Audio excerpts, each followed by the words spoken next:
Hi. Good afternoon. Good afternoon po sa inyong lahat. Welcome po dito sa ating Q&A about the GLS.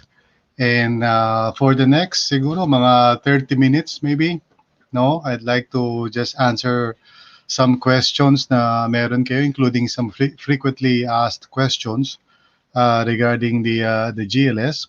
Okay?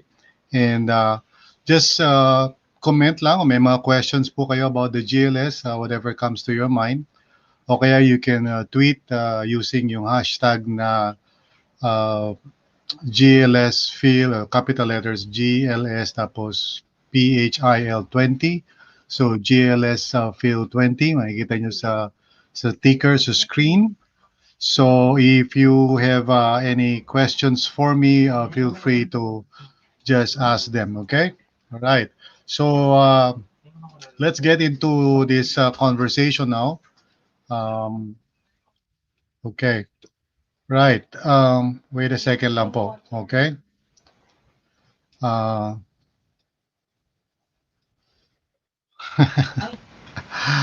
okay. So right. Sandali lang po, no? We'll just look at this there. Okay. So good. Kung may mga questions po kayo, let me know para I could answer them.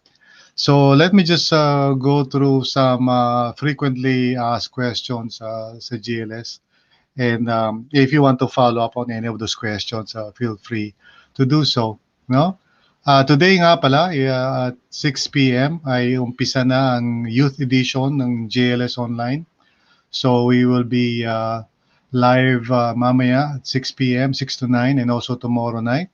So hindi pa huhuli ang lahat. Ano? You can still buy your tickets to the GLS Youth Edition, online.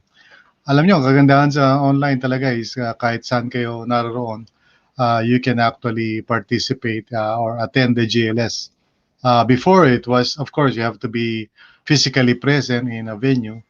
Pero because now it's online, you can actually attend wherever you are. So let me just answer some of the frequently asked questions regarding the GLS at this time, no, at this point. Okay. Uh, First, yung question na can I share my GLS okay, can I share my GLS watch link, okay? Event watch link. If you paid for your tickets, you will receive via email yung GLS event watch link that you can click para you can go to our platform, yung big marker where the GLS will be presented. Now, each watch link, of course, represents one email. So that means that we, of course, would not allow, or rather, siyempre, integrity na lang yan. But we believe na each person who wants to attend should pay for their own tickets. Now, it's possible, of course, to actually watch together using one watch link for as long as each of you who are watching have paid for your tickets. Now, I hope na you would honor that kasi alam naman natin sa Pilipinas minsan you cannot really control what some people do, you know. But we do believe na may integrity naman po ang bawat isa sa atin. So, please honor this kasi this would help us to continue our ministry. So kung manonood po kayo together as a group using one watch link, let's say po-project nyo sa TV, we would ask to you to please make sure na lahat ng nanonood have their own tickets also. Okay? So I hope na that would be clear kasi yung each watch link actually, technically speaking, ay only for one email or one attendee. Okay? So I hope na malinaw po yun. And by the way, some people are asking din concerning yung kung available ba yung USB or video on demand. Now, we don't have USB uh, because right now, ang ino-offer namin would be what is called the team edition, which is a subscription based video on demand that will be available during the event. It will be for sale only for those who attended the event. So this will not be sold anywhere else. So kailangan you are an attendee in order for you, or you are a paid attendee rather, for you to be able to buy yung team edition. Now, the team edition is of course all the speakers that you can watch for this year's GLS 2020, and you can access it for one whole year. Now, it is you have to pay 1,500 pesos for that team edition. And of course, you're also limited in terms of sharing that. You cannot share that beyond a certain number of people. So mayroon po tayong copyright rules doon. I hope that you would also recognize that. But anyway, so wala na pong USB. Meron pong team edition GLS that will be 1,500 for a 1 year subscription. So you can watch the videos for 1 year. Tapos, it cannot be shared with others. Okay? And technically wala pong video on demand. Like for example, after the GLS tonight, you can still watch the videos later on. So wala po tayong video on demand unless there is a major, internet catastrophe on our side, yung talagang hindi namin ma-present yung GLS. Only then can we provide another schedule or another event in order for you to attend the same event. So magkakaroon po ng repeat kung sakaling meron pong failure sa internet. Otherwise, the event tonight and tomorrow night is the only GLS Youth Edition event that will be available. No? So you have to buy your tickets, and please go to gls.ph to buy your tickets. Nandun po yung mga links, and you just go through ticket to me through the ticket to me process. Now please i-complete nyo yung process and make sure na you get the confirmation via email that you have in fact bought a ticket. Kasi some, they do not complete the process, so the ticket gets canceled. So please complete the process. Now, kung nahihirapan po kayo in terms of going through that process, siguro hindi kayo masyadong techie or nalilito kayo, please email us, or messenger us, email us at admin@gls.ph, and we'll try our best to help you. No, uh, basically we believe that ticket to me process is the best. Pero if in case, for example, you might have some problems with it, let us know. Just email us at admin@gls.ph, and we will do our best to help you out. Okay? So, another question dito. By the way, feel free to just comment or ask questions, or maybe tweet a question using yung hashtag GLSFeel20, and I'll do my best. I'm looking at my Twitter right now, so if you have a question and you use that hashtag, or just maybe let me know that you're attending. Siguro, that would be great. If you can just let me know if you're attending the GLS Youth Edition mamaya, that would be great. Now, anyway, so yun, tapos na tayo sa GLS watch link. So you would receive that if you paid for your ticket. You will receive that sometime, maybe this afternoon via email.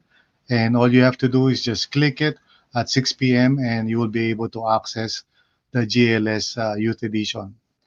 Now, some people are asking, can we still register for GLS Youth?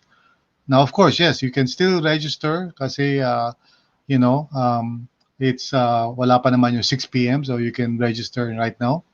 And I just want to inform you that we have two other events after this, yung Marketplace GLS and also the Church GLS, which will be next week and next week. Okay, same time, although starting at Thursday rather than Friday. No, ang Youth Edition is Friday, Saturday, pero yung Marketplace is Thursday, Friday, Saturday, also the same time, 6 to 9 p.m. And ano bang kaibahan ng Marketplace and Church Edition? Actually, the Church Edition is programmed in such a way. Well, let me start off with the Youth Edition. The Youth Edition is programmed um, based on a ika nga, youth orientation. So it's youth oriented.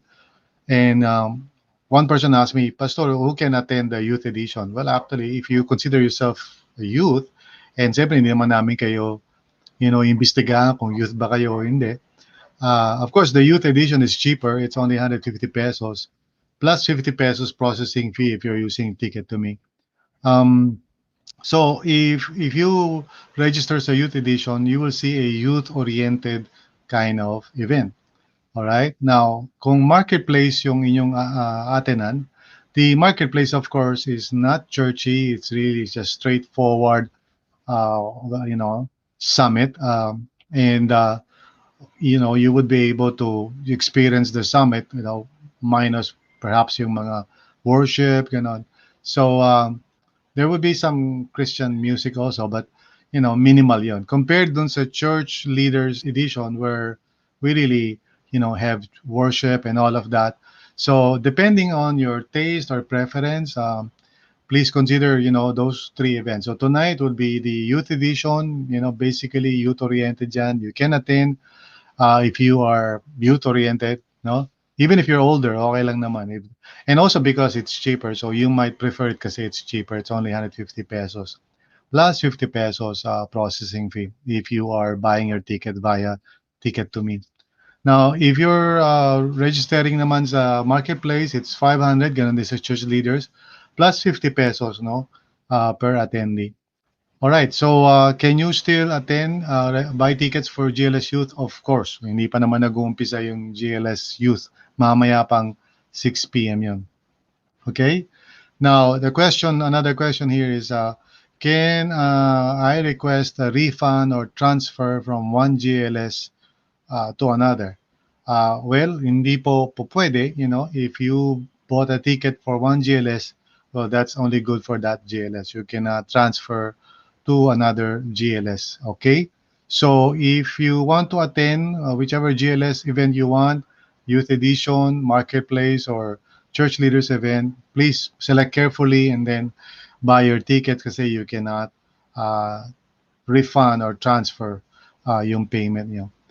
Actually, some people are asking, can we watch the videos later on? Like I said, hindi po available ang videos to be watched on demand, except yung team edition, which you have to buy for 1,500, and you can only buy it if you are an attendee of a GLS event. So we're not offering it for sale to the public. Only for sale po siya for those who attend the GLS event. Okay?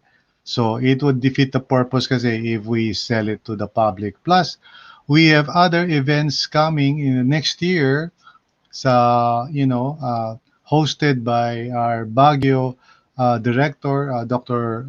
Sol De Guia.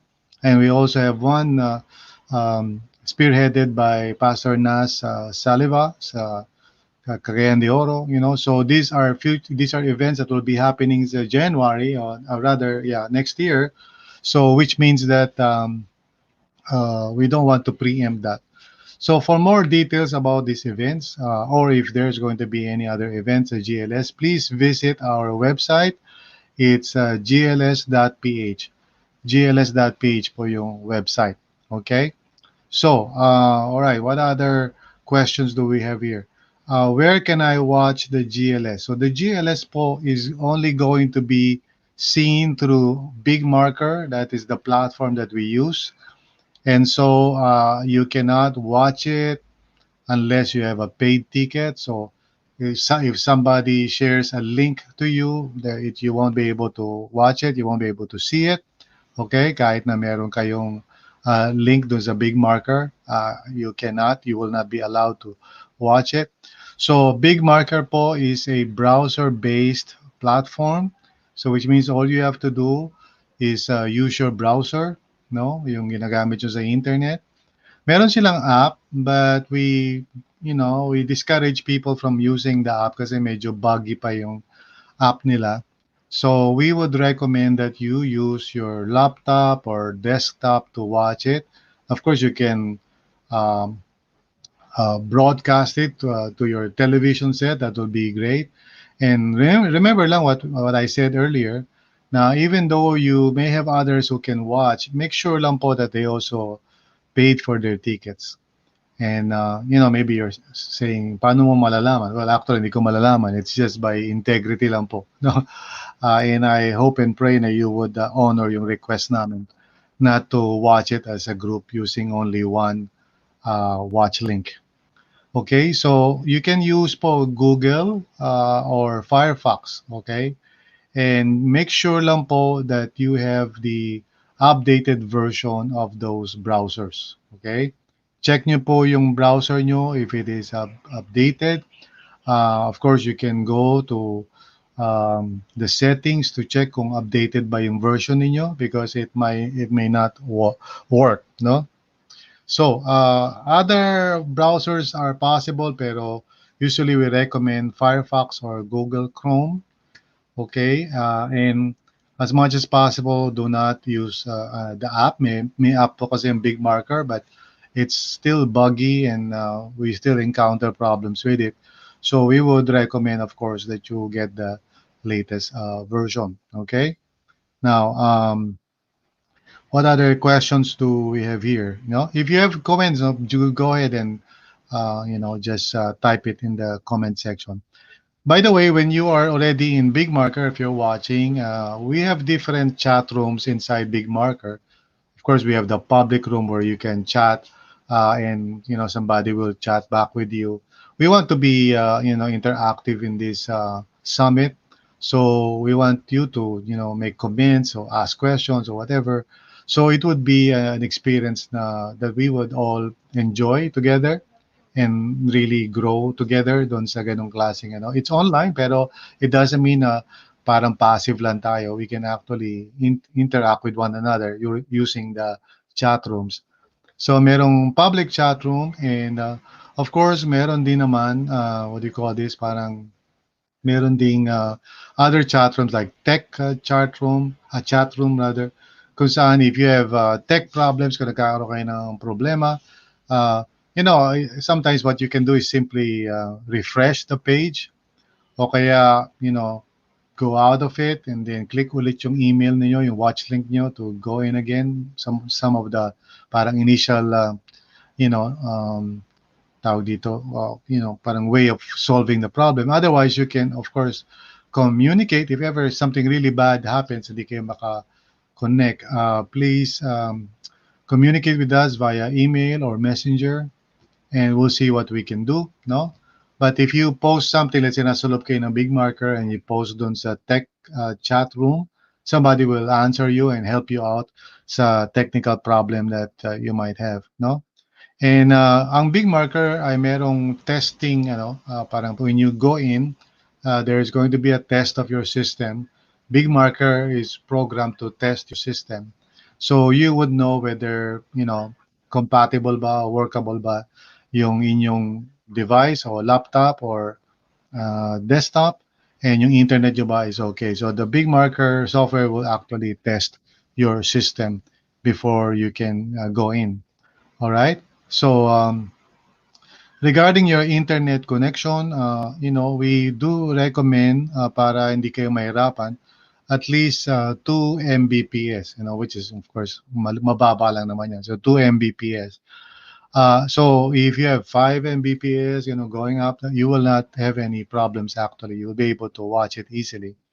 Otherwise, kung medyo you have kung kayo ay gumagamit ng Wi-Fi, I would recommend that you use a LAN connection, yung wire connection. Connect to your Wi-Fi instead of using Wi-Fi. Although it's still possible, pero in our experience, kung Wi-Fi lang, there might be some problems. But uh, if you're encountering problems in watching the GLS, okay, because naka Wi-Fi kayo, do your best na i-connect nyo yung laptop nyo or desktop nyo mismo doon sa router nyo or sa Wi-Fi, okay? So that you will not have any difficulties. Feel free to, ask us any more questions. I think I've covered most of it. So open na rin naman ang tawag dito, ang yung what do you call this? Yung GLS Marketplace as well as GLS Church Leaders Edition.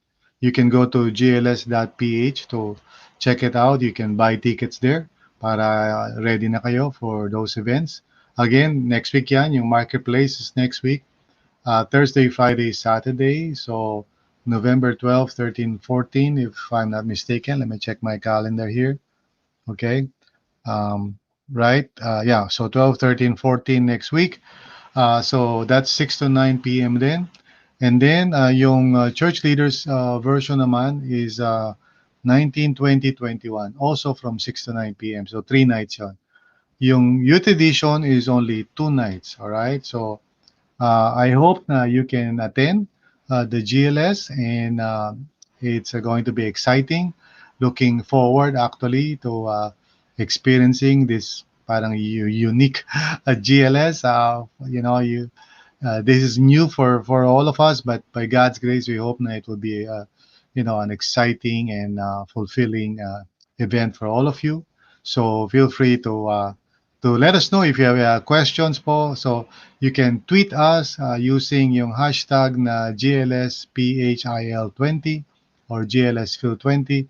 Just tweet any question and we'll be glad to answer that for you. Okay? So that's it. I have no other questions here. I don't know kung meron pa kayo mga questions, but feel free to say, comment or anything. I'm looking forward po for tonight's GLS, and I'm sure it's going to be really quite a learning experience. As we always say sa GLS, everyone wins when a leader becomes better. So I pray na you would indeed pursue itong leadership training na to that is available with world-class faculty, and speakers. And by the way, tonight kasama ako dun sa mga magi-speak. So I hope and pray na you would listen. I'll be talking about connecting the dots, or rather, how to help yung a lot of young people, young adults who backslide and lose their faith when they enter, adulthood and the workforce. So I'll be talking about that as well. Anyway, so that's all. If there's any more question, wala naman ako nakikitang comment. But if you have any more questions, just let me know. And remember, just tweet or text us using yung hashtag GLSField20, and we'll be glad to answer your questions. So, well, that's all, I guess. Thank you so much. This is just a short Q&A about the GLS. And if there are other questions, we'll be glad to answer them. Okay, so mukhang wala naman. So, thank you so much and God bless. Bye-bye.